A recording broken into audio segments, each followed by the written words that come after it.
여기 가설 건축물 나왔습니다. 우리가 건축물 그러면 건축물에는 허가 대상 건축물도 있고 신고 대상 건축물이 있죠. 그래서 가설 건축물도 마찬가지로 허가 대상이 있고 신고 대상이 있어요. 근데 가설 건물 줄여서 뭐라 그래요? 가건물, 그죠? 이 가설 건축물.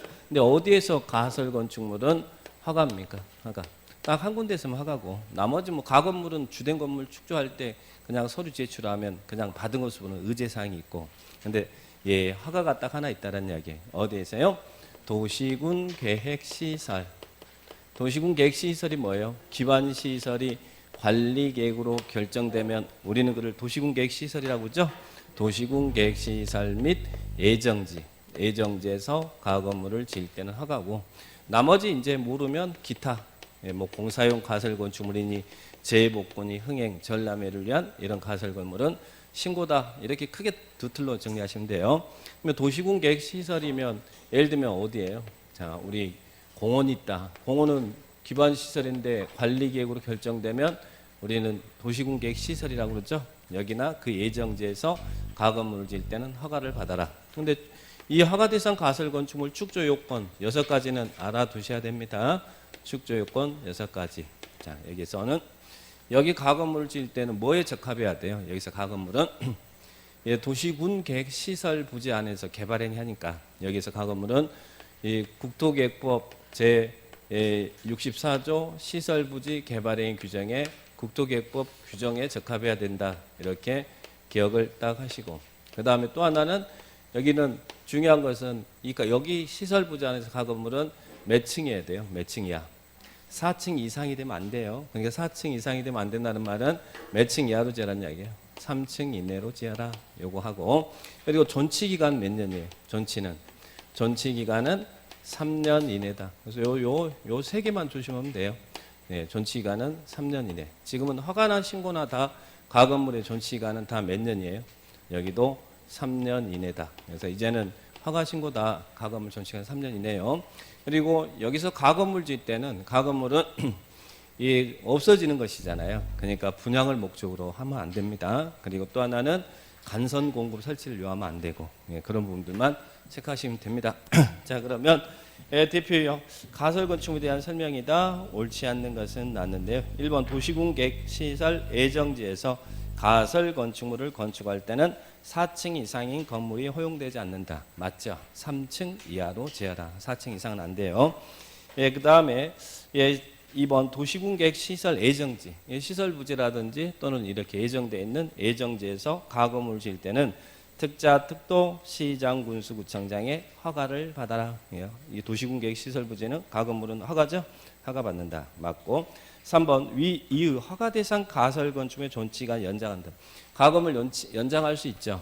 근데 허가 대상은 연장할 때 만료 몇일 전까지 연장 허가 신청해야 돼. 허가는 14일 전까지. 그리고 신고 대상 가건물은 만료 몇일 전까지? 7일 전까지. 그거 하나 기억하시면 돼요. 허가 대상은 만료 14일 전까지. 그리고 신고 대상 가설 건축물은 만료 7일 전에 신고한다. 그렇게 기억하면 되죠. 3번 틀렸죠? 그 다음에 나머지 이제 가건물 재복권이 4번 흥행 전람회 공사용 가설 건축물 축조할 때는 이때는 신고예요, 허가예요? 신고. 그래서 거기에 이제 도시군 계획 시설 및 예정지에서만 허가고 나머지 모르면 신고다. 이렇게 기억하시고. 그 다음 5번은 신고 대상 가건물의 존치 기간은 몇 년이고요? 3년. 이제는 허가든 신고든 가건물의 존치 기간은 3년이다. 그리고 존치 기간 연장 그런 부분까지만 잘 체크하시면 되겠습니다. 여기 답은 3번이죠. 자, 보시고. 자, 그 다음에 뒤로 넘어가 봅니다. 201페이지에 대표 유형. 건축 허가 절차 등에 관한 다음 설명 중 옳지 않는 것은 나세. 자, 우리 허가를 여러분이 허가 받으려면 뭘 해야 돼요? 대지 소유권이 확보돼야 되죠. 허가 요건은 대지 소유권 확보해야 돼요. 근데 대지 소유권이 확보가 안 돼도 허가 받을 수 있나요? 대지 소유권이 없어도 허가 받을 수 있는 경우가 있죠. 자, 어떨 때요? 소유권 없지만 그 땅을 사용할 수 있는 권한이 있더라. 사용 권한이 있습니다. 그럴 때는 대지 소유권이 없어도 허가 받아서 할 수 있어요. 단 무엇을 목적으로 하는 경우는 안 된다. 분양을 목적으로 하는 경우는 안 된다. 분양을 목적으로 하는 경우는 사용권만 가지고 안 되겠죠. 그 부분만 딱 기억하시기 바라고. 1번 맞습니다. 그다음에 2번은 허가권자는 위락시설이나 숙박에 해당하는 건축물을 허가하는 경우 해당 대지에 건축하는 용도, 규모, 형태가 주거환경이나 교육환경 등 주변 환경을 고려할 때 부적합하다 인정될 때는 이 법이나 다른 법률의 규정에도 불구하고 건축위원회 심의 거쳐서 허가를 하지 않을 수 있다. 이게 뭐예요? 건축 불허가죠. 그러니까 죽여준다 유식이잖아요. 주거환경, 교육환경 보호가 필요하면 허가권자는 위락이나 숙박에 대해서는 이 법이나 다른 법률의 규정에도 불구하고 건축위원회 심의 거쳐서 허가를 하지 않을 수 있다. 그래서 죽여준다 유식이는 2번 죽는다 그랬죠. 도지사가 지정 공관지역에서 유식이를 허가할 때는 도지사한테 승인을 받아야 되고, 그죠? 또 그런 것과 상관없이 허가권자가 위락 숙박에 대해서 주거환경, 교육환경 보호가 필요하다 그러면 건축 허가를 하지 않을 수도 있고, 그래서 죽여준다 유식에는 2번 죽습니다. 사전 승인에서 1번 나오고 건축 불허가 처분에서 나오고 2번도 맞죠? 그다음 3번 건축 허가를 받은 건축주는 해당 건축물 또는 대지 공유자 중 동의하지 않는 공유자에게 공유지분을 공시지가로 매도할 청구할 수 있다. 이게 뭐예요? 공유지분 건축물이죠. 우리 공유지분 건축물은 얼마 이상의 이 지분이 동의가 있으면 허가받아서 건물 지을 수 있어요. 공유지분 건축물 공유자 몇 퍼센트? 80% 이상의 동의와 동의한 공유자 지분 합계액이 80% 이상이면 대지의 소유권이 없어도 허가받아서 지을 수 있죠. 그러면 문제는 동의하지 않는 공유자 지분은 어떻게 할 겁니까? 그래서 우리 법에서는 팔아라라고 할 수 있죠. 이게 건축주에 의한 매도 청구입니다. 근데 이 팔아라 할 때 시가로 지분을 팔아라 해야 됩니까? 공시지가로 팔아라 해야 됩니까? 항상 매도 청구는 시가예요. 시가. 건축법이든 주택법이든 매도 청구 팔아라 할 때는 시가로 팔아라 이렇게 정리합니다. 그리고 매도 청구하기 전에 몇 개월 이상 협의해야 되고 건축법이든 주택법이든 다 3개월 이상 협의해야 됩니다. 그래서 그 부분도 매도 청구에 관련된 규정 체크하셔야죠. 그래서 3번은 틀렸죠. 공시지가가 아니라 시가로 매도할 걸 청구할 수 있다. 이렇게 기억하시고 그다음 4번은 매도 청구할 때 법원에 소송 제기하기 전에 몇 개월 이상 협의하라고요. 3개월 이상 협의해라. 그렇게 보시고 그 다음에 5번은 뭐예요? 행불이죠. 그 동의하지 않는 공유자가 소재가 확인이 안 될 때 행불자 확인이 있죠. 우리 행불자 확인은 어디든 항상 어떻게 한다고 했어요? 똑같이 뭐 정비법이든 건축법이든 주택법이든 행불자의 확인은 어떻게? 이의하고 30일이 지나도 나타나지 않으면 이게 행불자의 확인이었죠. 이의하고 30일이 지나도 나타나지 않으면 그게 무슨 말이에요? 2개 이상의 일간신문에 2회 이상 공고하고 30이 지났다. 그러면 행불자로 확인돼서 매도 청구 대상으로 보겠다는 이야기예요. 매도 청구 대상으로 봐서 감정평가액을 법원에 공탁하고 사업을 시행할 수 있다. 그래서 항상 행불의 확인은 그렇게 체크하시면 돼요. 자, 그러면 거기 5번 설명 맞죠?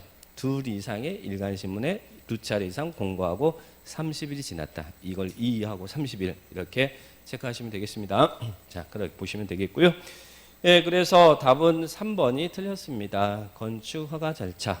그 다음에 밑에 2번 건축법상의 건축물의 사용 승인. 자, 이제 허가 받았어요. 허가 받아서 건물 다 지었어요. 그러면 사용 승인을 건축법에는 사용 승인 받아야 되죠. 자, 그러면 사용 승인 신청할 대상이 뭐예요? 누가 사용 승인 신청합니까? 건물은 건축주가 사용 승인 해주세요라고 신청하죠. 그러면 사용 승인을 받아야 사용할 수 있는 대상 건축물이 어떤 거예요? 어떤 건축물은 사용 승인을 받아야 사용할 수 있어요. 그러면 사용 승인 신청하라는 말은 사용 승인을 받아야 사용할 수 있는 건축물 어떤 거예요? 허가 대상 건축물. 허가 대상 건축물은 사용 승인을 받아야 사용할 수 있어요. 그리고 또 신고 대상 건축물도 사용 승인 받아야 사용할 수 있어요. 그리고 허가 대상 가설 건축물도 사용 승인을 받아야 사용할 수 있습니다. 그런데 신고 대상 가설 건축물은 신고 대상 여기 있는 이런 신고 대상 가건물은 사용 승인 안 받고 사용합니다. 근데 이런 것들은 사용 승인을 받아야 사용할 수 있어요. 그래서 이런 건물이 공사가 다 끝나면 건축주가 사용 승인 신청합니다. 누구한테 사용 승인 신청해요? 사용 승인 신청은 자, 사용 승인은 누가 해줍니까? 자, 허가권자. 이제 허가권자가 우리 앞에서 건축가가 신청한 건축주가 사용 승인 신청하고 그리고 건축 허가를 해준 사람이 그 사람이 사용 승인을 이렇게 하게 됩니다. 그리고 사용 승인 신청을 받으라는 것은 사용 승인을 받아야 사용할 수 있는 게 원칙이라는 이야기예요. 자, 이 부분을 한번 정리해 보겠습니다. 자, 1번 옳은 것은 나왔는데요. 1번 건축주가 건축공사 완료 후 건축물을 사용하려면 건축공사 완료 이전에 공사 감리자에게 그 건축물 전체 사용 승인을 신청해야 된다. 어디다 틀렸어요? 공사 완료 이전에 감리자에게 사용 신청하는 게 아니라 공사 끝나면 누구한테요? 허가권자에게 사용 승인 신청하는 겁니다. 감리자라는 사람은 설계 도면대로 시공자가 제대로 시공하고 있는지 지도 감독한 사람이 감리자잖아요. 그러니까 여기는 허가권자에게 건축물 전체 사용 승인 신청합니다.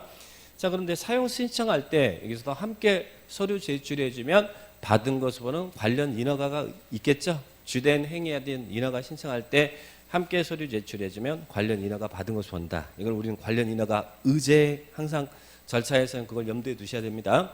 그래서 2번이 그겁니다. 건축주가 사용 승인을 받으면 하수도법에 따른 배수 설비의 준공검사 및 개인 하수 처리 준공검사를 한 것으로 본다. 그러니까 사용 신청할 때 함께 서류 제출해주면 관련 인허가도 받은 것을 본다는 이야기예요. 자, 2번 맞고요. 그 다음에 3번은 허가권자는 법령이 정하는 기간 내 사용 승인서 교부하지 않는 경우 건축주는 건축물을 사용하거나 사용하게 할 수 없다. 원래는 여러분 사용 승인을 받아야 사용할 수 있는 게 이게 원칙이잖아요. 그렇죠? 그러면 사용 승인 신청하면 허가권자는 접수 매달 이내에 사용 승인 검사를 해야 돼요. 이렇게 허가권자에게 사용할 수 있도록 승인해 주세요라고 신청하면 허가권자는 접수 매달 이내 7일 이내 사용 승인 검사를 하고 검사해서 합격된 건축물에 대해서 사용 승인서를 이렇게 교부해 줘야 된다는 이야기예요. 그런데 사용 승인 신청했는데 우리 사용할 수 있도록 승인해 주세요. 우리 구청장한테 사용 승인 신청했는데 구청장은 접수 7일 이내 사용 승인 검사해서 합격된 건축물에 대해서 사용 승인서 교부해 줘야 되는데요. 법이 이렇게 하도록 하고 있거든요. 그런데 아무런 의사 표시를 하지 않았어. 그러면 누가 잘못한 거예요? 여러분이 잘못한 거예요? 아니면 허가권자 잘못한 거예요? 허가권자. 그래서 우리 보면은 이 법령이 정하는 기간 내 사용 승인 교부 안 해주면 그때는 사용 승인 없이도 사용할 수 있다라는 이야기예요. 법령이 정하는. 그러면 사용 승인 없이 사용할 수 있는 경우는 두 가지 경우가 있어요. 여기 나온 것처럼 법령이 정하는 기간 내 사용 승인서를 교부 안 해줬다든지 또 하나는 어떤 경우요? 임시 사용 승인 받으면 사용할 수 있겠죠. 다 완공이 안 돼도 완공된 부분에 대한 임시 사용 승인을 받으면 사용할 수 있어요. 그래서 임시 사용 승인은 제가 어디를 항상 예를 들냐면 저희 잠실에 있는 롯데타워 123층짜리 그 123층짜리 건축가 받았으면 123층이 다 끝나야 완공이 돼야 사용 승인 받을 수 있잖아요. 그렇지만 롯데타워는 어떻게 했어요? 완공된 부분에 대해서 임시 사용 승인 받아서 영업을 하다가 계속 앞에서 공사를 했죠. 그러니까 임시 사용 승인 받으면 사용할 수 있어요. 근데 여기서 한 가지만 더 추가한다면 임시 사용 승인 기간은 몇 년이에요? 원칙이. 임시 사용 승인 기간은 2년이죠. 2년인데 여기서 조심할 거. 우리가 제가 앞에서 뭐 연장 건축 허가 신청 뭐 취소라든지 뭐 제한이라든지 막 연장 나오면 미호도 다시 한번 그랬죠. 1년이었잖아요. 근데 임시 사용 승인 기간은 연장은 어떻게 될까요? 원래 임시 사용 승인 기간이 2년인데 대형 건축물이나 안방 공사 등으로 공사 기간이 장기간을 요할 때 임시 사용 시간 연장할 수 있는데 연장은 몇 년이에요? 연장에는 기간과 횟수에 제한이 없다. 여기서는 기간과 횟수에 제한이 없다. 그것만 조심하면 됩니다. 자, 그래서 거기에 3번은 이 법령이 정하는 기간 내에 사용 승인서 교부 안 해주면 사용할 수 있습니다. 사용할 수 없다가 아니라 사용할 수 있다. 그렇게 보시고 그 다음에 4번은 사용 신청할 때 첨부될 서류. 자, 사용 신청할 때 그냥 신청서만 제출하면 안 되고 건축주는 어떻게 하겠어요? 여기 감리자가 지정된 건물은 감리자가 감리보고서 작성했을 거 아니에요. 그래서 감리자가 작성한 감리 완료 보고서와 그리고 공사가 끝났습니다라고 뭐 제출해야 돼요?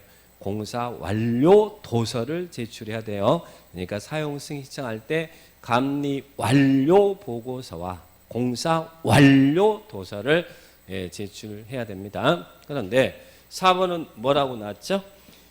감리 중간 보고서 시공자가 작성한이 아니라 감리자가 작성한 감리 완료 보고서와 그리고 공사 예정 도서가 아니라 무슨 도서요? 공사 완료 도서를 첨부해서 사용 승인 신청하는 겁니다. 자, 그렇게 기억하시면 되겠습니다. 예, 그 다음에 5번은 사용 승인서 교부 전에 공사가 완료된 부분의 거운표율, 용적률 등의 법정 기준에 적합한 경우 허가권자는 직권으로 임시 사용 승인을 할 수 있으며 그 기간은 1년 이내로 한다. 임시 사용 승인 받으면 완공된 부분에 사용할 수 있다고 그랬죠? 이때 임시 사용 승인 기간은 몇 년이라고요? 2년 이내다. 2년 이내다. 그리고 임시 사용 승인 기간 연장할 수 있어요? 연장은 어떻게 해요? 예, 기간과 횟수에 제한이 없더라. 그래서 기간과 횟수에 제한이 없다. 여기서는 임시 사용 승인에서는 2년 이내, 1년 이내 이러면 안 돼요. 연장을. 그것만 조심합니다. 그래서 건축 절차 그 정도 체크하시고요.